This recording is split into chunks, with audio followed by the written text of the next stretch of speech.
नमस्कार, आप देख रहे हैं द बिहार टॉप। मैं हूं आदेश पुरी। बीएसएससी यानी कि बिहार कर्मचारी चयन आयोग के द्वारा कुछ देर पहले एक नोटिस जारी किया गया और ये नोटिस जो है वो बीएसओ यानी कि ब्लॉक स्टैटिकल ऑफिसर से संबंधित है, उनकी योग्यता से संबंधित है। और जनवरी में ही हमने आपको बताया था कि अधियाची विभाग जो है यानी कि जिस विभाग का ये बहाली है उनके द्वारा ये साफ साफ कह दिया गया कि बीएसओ को लेकर जो इंजीनियरिंग बैकग्राउंड के छात्रों ने जो अप्लाई किया है वो इसके लिए योग्य नहीं है। और आज आयोग के द्वारा ये नोटिस जारी करके क्लियर कर दिया गया है कि जितने भी बीटेक बीई जो लोग हैं वो लोग अपना आवेदन देकर फीस की राशि वापस ले ले, उसके लिए भी पूरा प्रोसेस दिया गया है। लेकिन दुर्भाग्य ये है कि 1 साल से अधिक समय हो जाने के बाद ये छात्रों को सूचना दी जा रही है। पिछले साल अप्रैल में ये आवेदन लिया गया और देखिए कि इस साल मई में आधा मई बीतने के बाद जो है ये नोटिस विभाग के आयोग के द्वारा जो है वो दिया जा रहा है। अब सोचिए कि इसमें जो छात्र 1 सालों से इसकी तैयारी कर रहे होंगे उनका तैयारी व्यर्थ किया। और जब नोटिफिकेशन आया तो उस समय ही कम से कम क्लियर कर देना चाहिए था कि इसमें कौन से छात्र जो है आवेदन कर सकते हैं, कौन नहीं कर सकते हैं। क्योंकि उस समय भी बहुत सारे छात्रों का हमारे पास फ़ोन आयोग दफ्तर भी हो जाते थे, आयोग ऑफिस में फ़ोन करते थे, लेकिन स्पष्टता नहीं बताई गई उस समय। और बीएसएससी के इंक्वायरी में आप जाइएगा तो वहाँ से आपको कोई सटीक जवाब मिल जाए ऐसा होता भी नहीं है।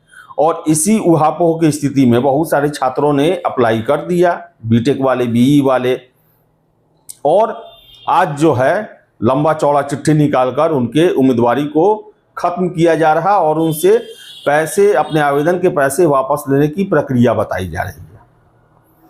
तो बीएसएससी है और बीएसएससी को लेकर बता दें कि कम से कम चलिए ये प्रोसेस भी शुरू किए, नहीं तो जनवरी के बाद से अगर आप देखें तो बस टेंडर का खेल चल रहा। और CGL 4 और द्वितीय इंटर एग्ज़ाम को लेकर आप लगातार मैसेज करते हैं कि उसके लिए खबर अपडेट करें।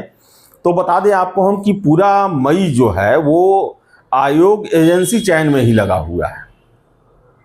अभी तो एजेंसी चयन के लिए 20, 22 ये सब अलग अलग डेट पर जो है वो टेंडर खुलने की बातें कही जा रही हैं। उसके बाद भी प्रोसेस है। और मैं लगातार एक बात को दोहरा रहा हूं कि जब तक अस्थायी अध्यक्ष की तैनाती नहीं होगी कोई काम पर ये आगे नहीं बढ़ने जा रहे हैं। एग्ज़ाम लेने की जहमत जो है वो अभी आयोग का तत्कालिक जो व्यवस्था है वो नहीं करेगा। और मुझे आश्चर्य भी लगता है कि सरकार लगातार जो है वो बड़े बड़े अधिकारियों का तबादला करते जा रही है, लेकिन बीएसएससी को लेकर जो है वो कोई भी प्रयास, या भाई आप अस्थाई अध्यक्ष की तैनाती कर दें ताकि ये विभाग जिसके अंडर में लगभग 40,000 पदों पर बहाली होनी है, 60-70 लाख कैंडिडेट इस आयोग में फॉर्म फिलअप करके वो लंबे समय से अपने एग्ज़ाम होने का इंतज़ार कर रहे हैं, कम से कम इनका भी रफ्तार पकड़े। बिहार के सभी आयोग देखा जाए तो वो रफ्तार पकड़ चुके हैं, उनका काम करने का तरीका जो है वो उसमें बहुत सारा ज़्यादा बदलाव आया है। एग्ज़ाम समय से होते हैं, समय से रिजल्ट आ जाते हैं, लेकिन बीएसएससी के मामले में सारा प्रयास शून्य रहता है। तो आयोग को भी कम से कम अपने स्तर पर जल्दी जल्दी काम करना चाहिए। कम से कम छात्रों को एक टेंटेटिव समय भी बताना चाहिए। उन्हें कैलेंडर आपने जारी कर दिया, वो भी आपने नहीं, सरकार ने जारी किया। और सरकार का भी फर्ज बनता है कि हर एक आयोग से जो जिनका वो कैलेंडर लिए उनसे कम से कम इस पर पूछे कि आप इस दिशा में कितना आगे बढ़े हैं।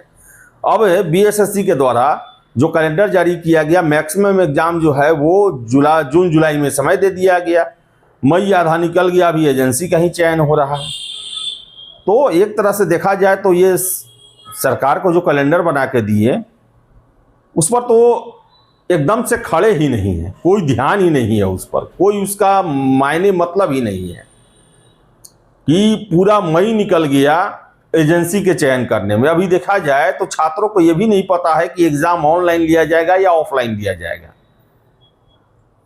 तो बीएसएससी जो है वो अपने कार्य प्रणाली में सुधार करने को तैयार नहीं है और छात्र जो हैं इस आयोग के कारण पीछे जा रहे हैं। अब छात्रों के मन में ये शुरू हो गया है कि इस साल भी परीक्षा नहीं होगा, संभावना कम लगता है। अभी मई निकल गया, अभी तो एजेंसी का ही चयन नहीं हुआ, इसमें भी अभी बहुत सारा फेज बाकी है।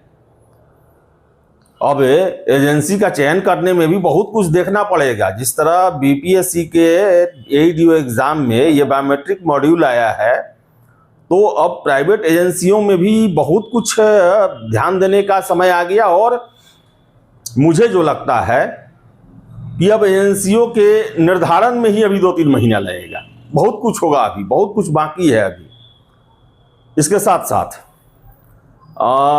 छात्र ये पूछते हैं कि जो 3559 राजस्व कर्मचारी जिनका अधियाचना द्वितीय इंटर लेवल से वापस ले लिया गया, प्लस 4500 के आसपास जो है वो राजस्व कर्मचारी जिनको ग्रेजुएट लेवल कर दिया गया। तो अब बता दें कि जो 7-8 हज़ार जो आरओ जो हैं राजस्व कर्मचारी जो हैं जिनको अब ग्रेजुएट लेवल पर कर दिया गया है, उनका अधियाचना फिर से जो है विभाग में है। और चूंकि सरकार में चेंज हुआ, 7 मई को ही नए कैबिनेट ने जो शपथ लिया, तो हो सकता है कि जो उनका फिर से जो है रोस्टर वगैरह बन के वो फिर बीएसएससी को भेजा जाए और फिर से जो है द्वितीय इंटर लेवल में एडिट का मौका दिया जाए और CGL 4 में फिर से आवेदन लिया जाएगा। ये तो तय है, एडिट देना है और CGL 4 में फिर से आवेदन लेना है।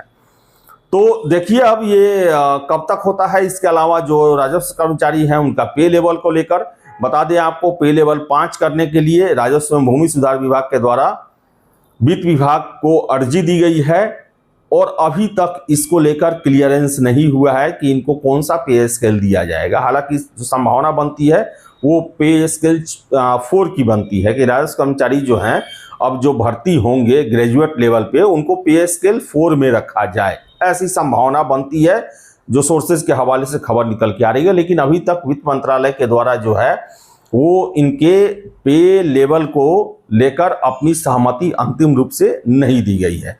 अब हो सकता है कि नए मंत्री जी आए हुए हैं और बहालियों को लेकर काम आगे बढ़ेगा, तो हो सकता है कि वित्त विभाग जो है इसको लेकर जल्द फैसला ले। तो लबोलुआब यही है कि अभी समय लगने वाला है और अगर अस्थाई अध्यक्ष की बहाली नहीं होती है इस साल भी आपका एग्जाम नहीं होने जा रहा, इतना आप लिख के रख लें। बीएसएससी में एग्जाम लेना बहुत ही रिस्की काम है। अब देखिए बीपीएससी जहां पर जो कि हर एक साल न जाने कितने एग्जाम लेती है, काफ़ी चाक चौबंद व्यवस्था है, वहां गड़बड़ हो जा रहा है। एनटीए नेशनल टेस्टिंग एजेंसी देश की सबसे बड़ी परीक्षा लेने वाली संस्था, वहां पर गड़बड़ हो जा रहा है। बीपीएससी अब डर के मारे, पेपर लीक के डर के मारे एमसीक्यू बेस्ड पीटी 1 फेज के एग्जाम कराने से बच रही है, 2 फेज के लिए आवेदन दे दिया है सरकार को। और ऐसे में बीएसएससी बिना अस्थाई अध्यक्ष के, वो तो इस घटना से पहले नहीं लिए। अब मैं लगातार कहता हूं कि 2 अध्यक्ष आकर चले गए प्रभार में, लेकिन दोनों ने द्वितीय इंटर लेवल को लेकर कुछ नहीं किया, क्योंकि कोई भी प्रभार में इतना बड़ा रिस्क नहीं लेने जाता है। और जो बीएसएससी का इतिहास रहा है, बड़ा ही कलंकित इतिहास रहा है, तो कोई प्रभार में या एक्स्ट्रा जिम्मेदारी लेकर इतना बड़ा रिस्क नहीं उठाने वाला है। इसके लिए अस्थाई अध्यक्ष की जरूरत है। और देखिए कि 1 जनवरी को जब आलोक राज जी तत्कालिक चेयरमैन साहब को जब पूर्ण प्रभार दिया गया, उन्होंने डंके की चोट पर कहा था कि मैं इस साल मई जून तक एग्जाम एक फेज सबका करा लूंगा, एग्जाम होगा 2026 में। लेकिन 6 जनवरी को उन्होंने इस्तीफा दे दिया और उसके बाद से सारा मामला ठंडे बस्ते में चला गया। और जब तक कोई अस्थाई अध्यक्ष नहीं आता है, आगे भी सारा मामला ठंडे बस्ते में ही रहेगा। इसी तरह टाइम पास किया जाएगा, नोटिस टेंडर यही सब चलते रहेगा। लेकिन एग्जाम को लेकर कोई भी अस्थाई कार्य मुझे नहीं लगता है कि होने जा रहा है।